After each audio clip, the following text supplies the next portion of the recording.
Hey guys, hope you're doing well, and welcome to the video as always. Super excited about this one because we're going to be talking about my client and friend Matt Robertson, who has, just to summarize real quick, he's picked up 7 miles an hour on his average tech disc velocities, and he has also picked up about 60 feet of usable golf distance on the course, which is pretty amazing considering he's a professional athlete who played professional golf for several years, was already getting a good amount out of his body, but we're going to really be able to highlight how important dedicated, purposeful practice is when we're making form changes. And also we're going to be kind of, from a technical standpoint, highlighting how important it is to maximize your leverage during a backhand throw. So just some quick background on Matt. So like I said, he was playing professional golf over in Europe for about 5 years. And then he started transitioning into disc golf. And he was frustrated because he was hitting the ball over 300 yards, which for his frame is incredible power and really good kinetic chain efficiency. But he was frustrated because he wasn't seeing it transfer over to the backhand, which I know many of us have experienced. The backhand is this weird backwards footwork, but normal handedness throw. And so he came to me because he was in a little bit of a slump and just didn't feel like his talents, because he has a lot of physical talent, even though he's not a big guy. Very strong in the weight room, very fast twitch, has a great approach to training. There's going to be some interesting stuff in the analysis, so I wanted to lay that background, and now let's just get into it. So getting into the analysis here, we'll just watch this face-on view of his fairway driver rip. So on this right side of the screen, we can see when he comes into his brace, his plant step lands, he has good dynamic balance. His head is still between the insteps of his feet. And then if we watch from a broad sense, how his kinetic chain is flowing. Is it flowing from the ground up? Is it flowing from, the disc down? We will see right here, very explosive, rapid pelvic rotation in the clockwise direction. Rear leg's contributing a lot. Front leg is also contributing by producing these ground reaction forces. The shoulders are following, and then his arm is slinging out at the end. So kinetic chain overall looking very good. Also, if we look at the follow through, very balanced and controlled, which is a hallmark sign of a good athlete and someone that's not throwing beyond their means. Looking at the down the line view, it's more or less the same. We can see, again, rear leg rotates, pelvis rotates, shoulders follow, arm follows, disc accelerates at the end. So you look at this, and obviously there are some small flaws that need to be addressed, but this is where I like to establish kind of what I like to center myself on as a coach, which is one, individualized analysis. So what is someone's background? And this is why I send a questionnaire before we start. I have people answer 8 questions for me so I can get their background info about their strengths, weaknesses, their sports background, how they like to learn. Do they like to learn by drills, field-based cues, positional cues, also injury history, so I can look out for patterns that might contribute to the injury, and then also the phone call that we do. I can get to know them on a more personal basis as well, because you can kind of figure out how someone ticks. And catering everything to that specific person is always better than trying to just apply some general standard, because there really is no general standard in disc golf. We're all built so differently. You can look at someone like Eagle McMahon and Garrett Gurthey, who are two of the best backhand, guys off the tee in history, arguably. They're definitely up there. And they move completely different. And they have different body types, but they also have different backgrounds, and they produce force in different ways. The second thing I like to always center myself on is lowest hanging fruit, prioritization of things to change. So what is the biggest thing that is contributing negatively to someone's throw? So for example, if someone told me in the questionnaire that their goal is to go from, we'll just say theoretically, they want to gain 5 miles an hour, or they want to go from 300 to 350 feet. If they're driving off the left foot's heel and they have a couple other form flaws, so let's say their arm motion is not perfect, their brace isn't perfect, but they're driving off the heel of the left foot, that most likely would be the lowest hanging fruit in that case, because that's an absolute death sentence as far as athleticism and leverage goes. So that would be the lowest hanging fruit. That'd be our first priority. So that we would address that first. There's a good chance they get to their goal just based off of that, and then everything thereafter is just icing on the cake, and it's a bonus, which keeps the dopamine reward system fairly optimized so that someone doesn't have to just stay demoralized trying to achieve some, unachievable goal. And it also allows us to cater their form to something that is safe for their body and compatible for how they like to move. And an analogy that I think applies pretty well to this throwing arm stuff is the idea that the lower body and the brace is kind of the engine of a car, and then the throwing arm and shoulder are the tires and suspension. So if we just add a bunch of horsepower to the engine, but the tires and suspension aren't up to task, they can't put that power to the ground, or in our case in disc golf, they can't transfer that energy to the disc, we're going to end up with something that looks like this, which is basically just going to blow the tires off. And if we add more horsepower, it's just going to stress out the rest of the system even more, increase, the injury risk for our bodies, and not net as efficient of gains as we would hope for. So given what I was seeing, also given his injury history where he sometimes has some tendonitis issues across his right arm, which is likely due to overstressing the arm and having too much tension too early in the throw, it became obvious that the biggest priority, lowest hanging fruit, was going to be to clean up this pull through so that he could be in a better position to leverage later in the throw. And then after that, of course, once we see those results, we would be able to go in and do a reanalysis and double check things. And also there was something else I forgot to mention, which was that I noticed the wobble numbers on the tech disc were pretty high, and you can see here on this left side of the screen, quite a bit of wobble.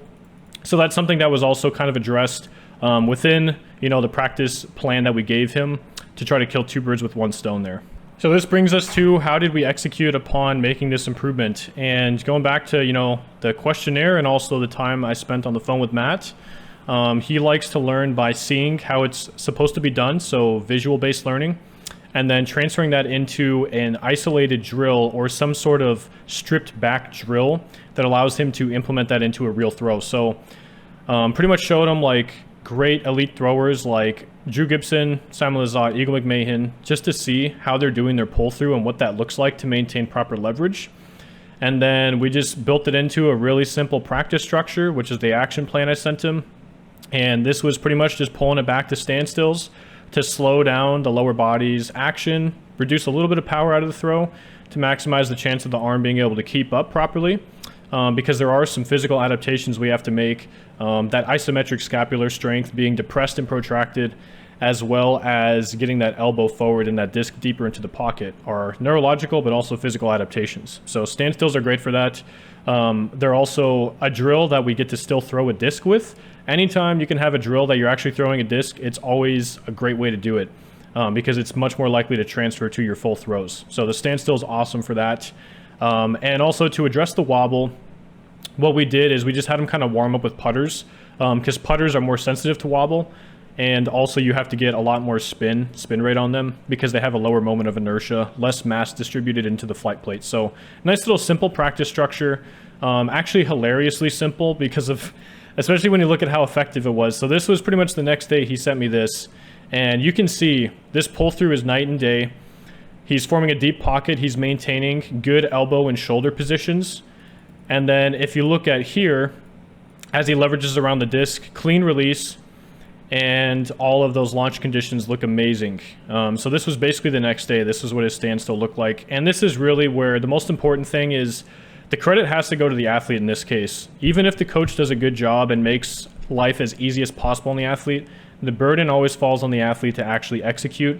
They're the ones that's going to have to go out to the field and make things happen. So I think the way that Matt approaches his practice, I mean, you got to think someone that made it to professional golf knows how to change their swing. Like they have elite motor coordination talent, and they're also really able to focus and grind out, field work, range work, whatever.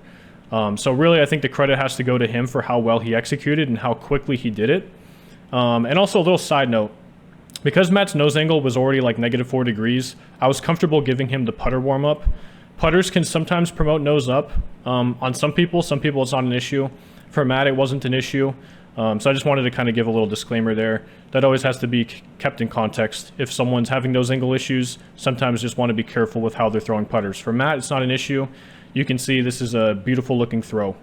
So about 2 days after that initial analysis and action plan where Matt had been doing those drills with the standstill, he pretty much accidentally threw like a 30-foot PR with the driver. He hit 390 feet on a day that he wasn't even trying to throw for max distance. So it just shows, his purposeful, focused practice that he was doing a great job with and getting better leverage through his throwing arm. So it wasn't as big of a power leak. Gained him crazy power and distance. He picked up like an instant 5 miles an hour and quite a bit of distance. And then I want to show where he's at now and where he's going. And then we can kind of lead that into his training series that he's doing on his channel. So this is our most recent analysis. And he is able to maintain the improved pull through quite a bit. And he is throwing for max power here. So keep in mind, the pocket's not going to be as deep as you'll see with, even with top power throwers, they're not going to have as deep of a pocket when they're throwing for max power because they have to generate more velocity through increased lever arm length to get that extra tangential velocity. But what the focus on this analysis was, I noticed when he's throwing for full power, he has a tendency to get a little bit quad dominant. So I want to show you here, if we look at his leg and we draw lines through his bones and levers, you'll see that you could almost draw a chair and he would almost be sitting in it. So if I were to like draw a chair here, for example, right? He could almost be sitting down in it. What we would ideally like to see is a little bit of a stronger hyzer tilt and maybe a little bit less knee bend. And the reason for that is, as many of you probably already know, the glutes and everything in the posterior chain are quite a bit stronger than the quadriceps. So imagine you're doing a wall sit on one leg, so a single leg wall sit.